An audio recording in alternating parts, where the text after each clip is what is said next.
One of the most annoying aspects of English is its spelling. For every rule explaining how a letter is pronounced in a given situation, it often seems like there is a huge number of exceptions reminding you how the rule doesn't always apply. Letters exist in words despite not playing any discernible role in the word's pronunciation. This can drive you crazy, whether you are a teacher or a student. Now let's start with the letter A. The A in bread, as well as in tread, does nothing. You might as well spell it bread, B-R-E-D, except that then it looks too much like the past tense of breed. So don't do that. A is useless also in aisle and aesthetic. Now moving to the letter B. Most silent B's come at the ends of words and just after M. Bomb, climb, come, crumb, dumb, lamb, numb, plum, thumb, tomb. Just when one starts to feel comfortable with the relative regularity of these, that and subtle show up like a couple of tufts. Now let's move to the letter D. D is shrinking its auditory duties in handkerchief and mostly doing the same in handsome. Its appearance in Wednesday can only be seen as some kind of a cruel joke. Now let's move to the letter E. The word sleeve has an excessive number of E's. We are saying it right now. Sleeve or sleeve would work fine, but English does not like to leave V's on the ends of words. It prompts them up with E's, as though they'd fall over. That V habit explains then words like leave and give. But there is no excuse in words like imagine. Now let's move to the letter F. While some people do in fact pronounce the second F in fifth, the first pronunciation that you'll find in many famous dictionaries omits that letter. Overall, however, the letter F is pronounced in most words, which gives it an A. Let's move now to the letter G.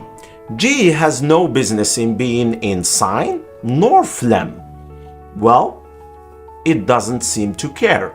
Now, this attitude is very evident in the slew of GN words, gnarl and gnash and gnat and gnaw and gnostic and gnu.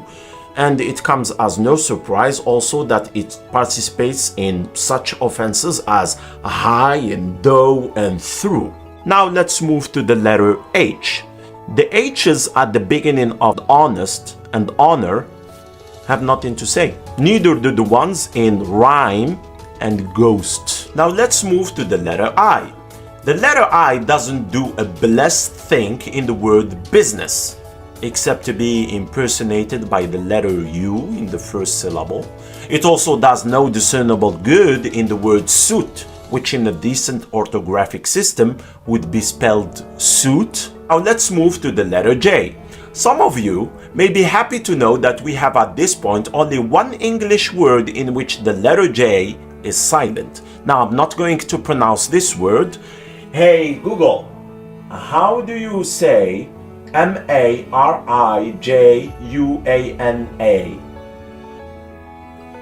That's pronounced marijuana. Now let's move to the letter K.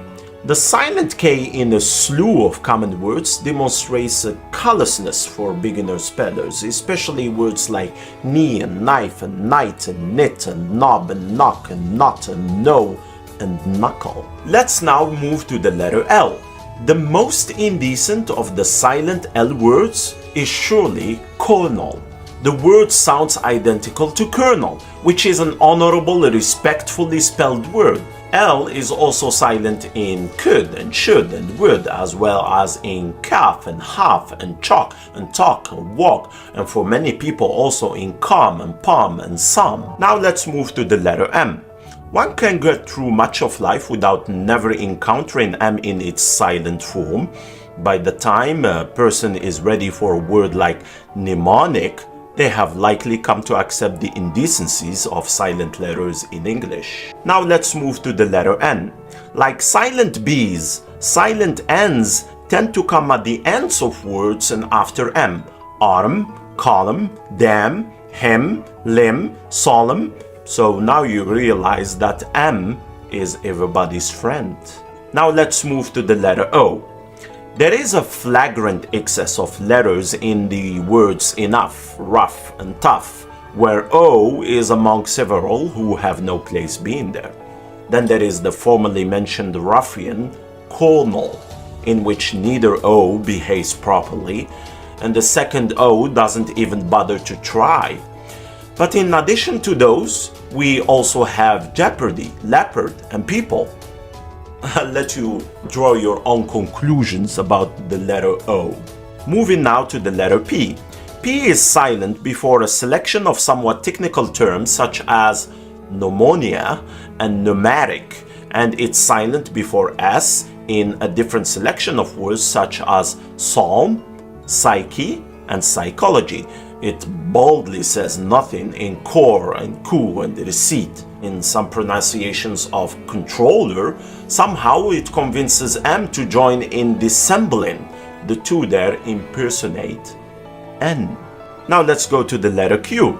Q tends to function wholly overboard as an upstanding and upright member of the alphabet. Most of us are fortunate to encounter its dereliction in lacquer only occasionally. Let's go now to the letter R. R exists in the word foxhole only to make fun of us. It exists in February only to make us suffer. Let's go now to the letter S. S is mostly a reliable letter. Its failings are limited largely to isle, apropos, debris, isle, and island. We cannot overlook its participation in the hot mess that is bourgeois. Let's now move to the letter T. T refuses to be audible in ballet, castle, listen, and whistle. In asthma, it conspires with H to shun its usual duties. Now let's move to the letter U. U may appear reasonable, but evidence to the contrary is not difficult to find.